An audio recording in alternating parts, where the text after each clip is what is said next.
Happy cuan, salam sehat pada masa pandemi ya. Baik, pada kesempatan kali ini saya akan melakukan analisa beberapa emiten. Seperti kita ketahui, hari ini juga seperti prediksi di awal ya, untuk IHSG juga turun lagi. Eh, saya tampilkan dulu yang indeks composite ya.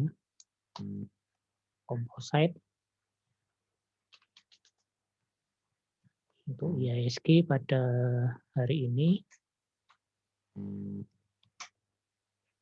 composite index ini ya sudah tertampil ya. Ini data hariannya bisa kita lihat di sini untuk indeks composite pada hari ini uh, berada di bawah angka psikologis lagi ya, di bawah 6.000 tepatnya di 5.970 ya, turun 41 poin atau 0,68%. Pergerakannya pada hari ini di kisaran 5.964 sampai dengan 6.051. Tadi pagi sempat bergerak di area 6 ribuan dan pada sore hari ini ditutup di bawah 6.000 lagi ya. Sehingga diperkirakan pergerakan untuk IHSG juga akan sama ya, di kisaran yang sama di beberapa hari ini. Nah ya kalau kita lihat uh, dari charting sini ya, dia untuk hariannya itu masih masuk dalam zona buy ya, zona buy. Kemudian juga kalau kita lihat memang dia hampir menyentuh di batasnya ya, batas titik kritisnya ini pada 5.798 ya, 5.761. Kalau ini tembus maka dia akan downtrendnya akan terus berlanjut ya. Kemudian kalau kita lihat dari indikator yang di bawah ini, dia sudah berada di bawah ya dan berwarna biru. Jadi kalau ini nanti sampai menyentuh garis hijau ini, maka dia sebenarnya sudah oversold ya. Oversold. Jadi kita tunggu saja apakah sampai di angka yang sekian. Coba kalau kita lihat dari mingguannya, mingguannya juga masih masuk di zona buy ya, dan dia berada di atas yang berwarna zona yang berwarna biru ini. Artinya ini masih dalam tahapan yang kalau di weekly-nya sebenarnya masih aman ya, masih aman karena masih masuk zona buy. Kemudian kalau kita lihat time frame bulanannya, coba kalau kita lihat di time frame bulanan ini juga malah ada sinyal untuk buy ya untuk bulanannya. Berarti untuk jangka ke depan dia tidak akan melebihi dari 5.800-an ya. Di 5.800-an keyakinan untuk jangka panjang IHSG akan mental ya. Walaupun kalau dilihat secara bulanan masih masuk zona sell ya, masih masuk di zona sell. Oke, sekarang kita lihat dari beberapa emiten yang kira-kira menarik ya untuk dikoleksi dalam jangka panjang. Coba kita lihat TLKM. TLKM secara bulanannya seperti ini ya, dia masih masuk di zona sell untuk TLKM ya. Kemudian sebenarnya di sini sudah waktunya untuk buy untuk TLKM untuk bulanan. Kalau untuk mingguan coba kita lihat di mingguan. Mingguan masih merah di sini, masih masuk area sell dan sebenarnya masih masuk di area buy untuk indikator yang di bawah ini ya. Jadi masih masuk area buy. Kemudian kalau kita lihat dari hariannya, di harian masih masuk area buy ya, dan ini masuk untuk jangka pendek masuk area sell ya. Jadi sebenarnya bisa kita tunggu untuk Telkom. Kalau kita lihat dari trading view pergerakannya itu di 3370 sampai dengan 34 30 untuk hariannya. Kemudian untuk yang 1 tahunan sempat berada di 2.450 untuk Telkom ya, dan bergerak di sampai dengan 3.640. Sehingga ini sebenarnya sudah cukup layak untuk kita collect untuk Telkom ya untuk hari ini. Jadi sudah bisa kita cicil sebagian. Kalau kita lihat revenue-nya juga masih bagus ya untuk Telkom, dan juga kita lihat di sini kinerjanya juga 4 berwarna hijau, 2 berwarna merah. Kemudian kalau kita lihat secara teknikal waktunya jual, jadi cocok ya di sini waktunya jual. Kemudian kita lihat BBTN. BBTN ini juga menarik ya, sektor bank yang menarik karena adanya bunga 0% ya untuk kepemilikan rumah, kredit kepemilikan rumah ya. Dan dia sudah berada turun terus ya, zona turun terus, tapi dia masih masuk di zona buy. Kemudian ini juga mau mendekati garis hijau ini ya. Kalau garis hijau ada tanda hijau seperti ini, maka untuk BBTN layak untuk di buy ya, karena juga secara harian dia masih masuk di zona buy. Kemudian kalau kita lihat secara mingguan, di mingguan juga masih masuk zona buy ya, dan memang di mingguannya ini masih zona merah ya, masih masuk di sell. Kemudian kalau bulanannya juga masih masuk zona sell ya, ini juga sudah termasuk harga yang bawah, dan ini sudah ada zona untuk buy untuk secara bulanannya. Balik lagi ke hariannya ya. Nah, kita lihat di hariannya pergerakannya hari ini 17.05 sampai dengan 17.45 turun. Kemudian kalau kita lihat revenue-nya ini sudah mulai ada kenaikan ya. Kalau kita lihat kinerjanya memang lebih banyak merahnya dan sekarang pada posisi untuk menjual. Kemudian masuk lagi setelah BBTN, coba RALS ya. Ini salah satu Ramayana Lestari yang sangat cocok untuk dikoleksi jelang puasa ya. Kalau kita lihat hariannya, RALS masih masuk zona sell. Kemudian pergerakannya hari ini 790 sampai dengan 770 ya. Kalau rentang di tahunannya sempat menyentuh 405 dan tertinggi di 980. Kemudian ini yang menarik karena revenue-nya naik ya. Kemudian ini juga kinerjanya juga sudah naik dan sekarang masih masuk di zona sell. Coba kalau kita lihat di time frame yang lebih tinggi, di time frame mingguannya sudah waktunya untuk buy ya, di time mingguannya. Jadi untuk jangka panjang, RAL sangat menarik ya. Kemudian walaupun di sini masih masuk zona sell ya, tapi zona sell-nya adalah sell yang sudah mulai mau mendekati stop loss-nya ya. Ini stop loss-nya di sini. Kemudian kalau kita lihat bulanannya juga masih masuk di buy ya. Di rural sangat menarik sekali. Kemudian saya balikan lagi ke daily-nya ya. Kemudian kita lihat emiten yang lainnya ya, rekomendasi PTBA. Ini juga sektor yang menarik, mau membagikan dividen ya, masih masuk di zona buy-nya. Kemudian kalau kita lihat di sini ada merah dan di sini ada warna yellow, artinya sideways ya. Jadi secara harian masih masuk di sell, tetapi sell-nya berada di area yang berwarna hijau, artinya sell yang tidak direkomendasikan ya. Jadi pergerakannya hari ini juga turun cukup jauh ya, pada hari ini di 25.20 sampai dengan 27.20. Kemudian kalau kita lihat revenue-nya juga masih bagus.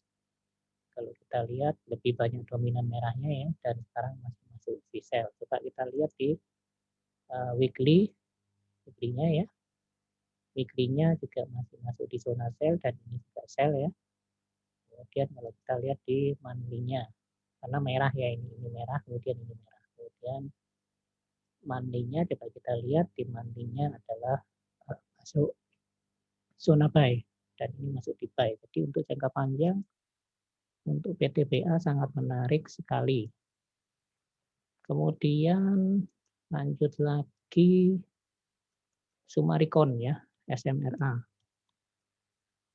Sumaricon salah satu perusahaan properti perumahan elit ya. Kalau kita lihat di daily-nya dia kuning ya, masih masuk di sideways. Kemudian ini masih hijau, artinya masih masuk di area buy ini. Kemudian kalau kita lihat di weekly-nya bisa kita lihat ya, weekly-nya masih masuk zona buy ya, barusan buy-nya. Dan sebenarnya di ini untuk yang indikator yang di bawah dia masih di sell ya, masih masuk di sell. Kemudian kalau kita lihat di monthly-nya dia masih barusan masuk hijau dan ininya hijau. Jadi untuk jangka panjang SMRA sangat bagus ya. Coba kalau kita lihat di trading view dia masih masuk zona sell dan ini performanya sudah bagus ya, dan kita lihat peningkatan dari net marginnya meningkat dengan pesat. Oke, lalu setelah SMRA coba kita lihat agro ya, satu sektor bank digital yang tidak seperti digital yang lain ya, ini dimiliki oleh BBRI. Jadi prospek untuk jangka kedepannya hari ini agro ya, dia mengalami penurunan ya, rentang hari ini di 1040 sampai dengan 1100, kemudian rentang di 52 1 tahun itu sempat di 80 dan hingga ke 1675. Sebenarnya turun ya, sempat naik lalu turun drastis, dan performanya sebenarnya masih dominan hijau dan sekarang pada saat sell. Jadi tapi masuk di dalam zona buy ya untuk agro dan secara harian. Coba kalau kita lihat secara mingguan juga masih masuk buy, dan untuk indikator yang di bawah itu masuk di sell. Kemudian kalau bulanannya masih masuk di zona buy ya, karena dia berawal dari harga yang sangat rendah sekali ya, 80 rupiah. Oke, itu untuk agro. Kemudian satu lagi ya yang mungkin menarik juga ya, ayam, sektor poultry ya, dari Java.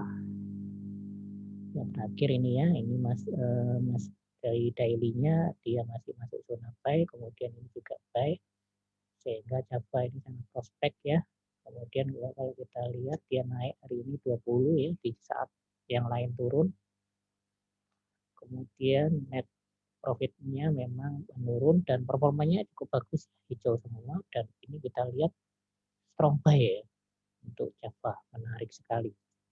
Kemudian untuk mingguan juga masih buy dan ini juga buy. Kemudian kalau kita lihat secara bulanan untuk Java ya, Java ini menjadi pilihan menarik karena cepin terlalu tinggi harganya. Ini masih masuk di zona buy, kemudian sideways untuk yang mingguannya.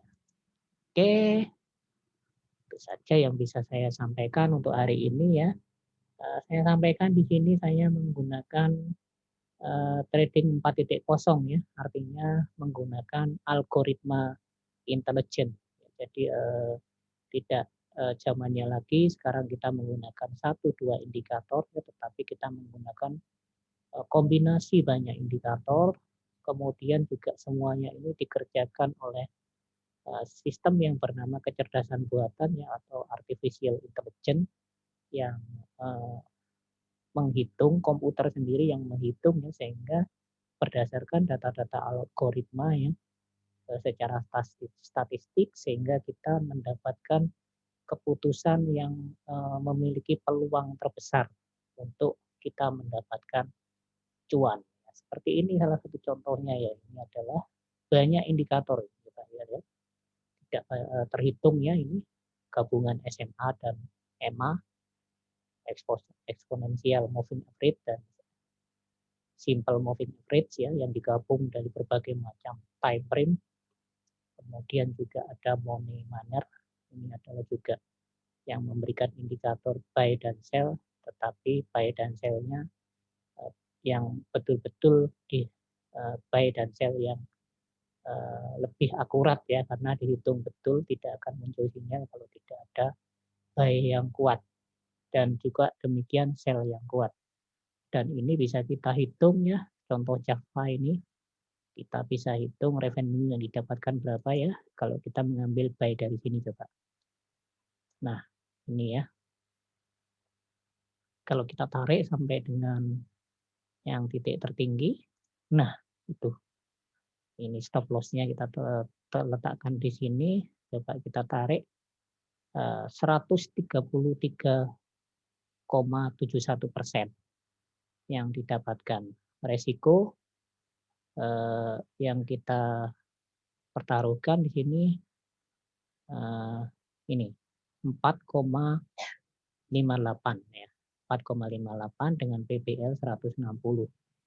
Jadi demikian tinggi ya untuk antara risk dan reward yang kita dapatkan. Oke, kita hilangkan. Nah, seperti itu kira-kira ini yang dinamakan dengan algoritma trading ya, teman-teman dari statistik yang lebih tahu. Kemudian juga yang di bawah ini juga sama, ini sebenarnya merupakan modifikasi dari RSI ya. Ini dengan berbagai macam time frame, kemudian warna ini juga menunjukkan kode-kode tertentu ya. Ada biru, kemudian ada kuning, dan kemudian di sini ada dot berwarna hijau dan ada dot berwarna merah. Kemudian ada juga yang berada di atas garis ini ya, garis yang sudah dibuat ini, garis tengahnya ini.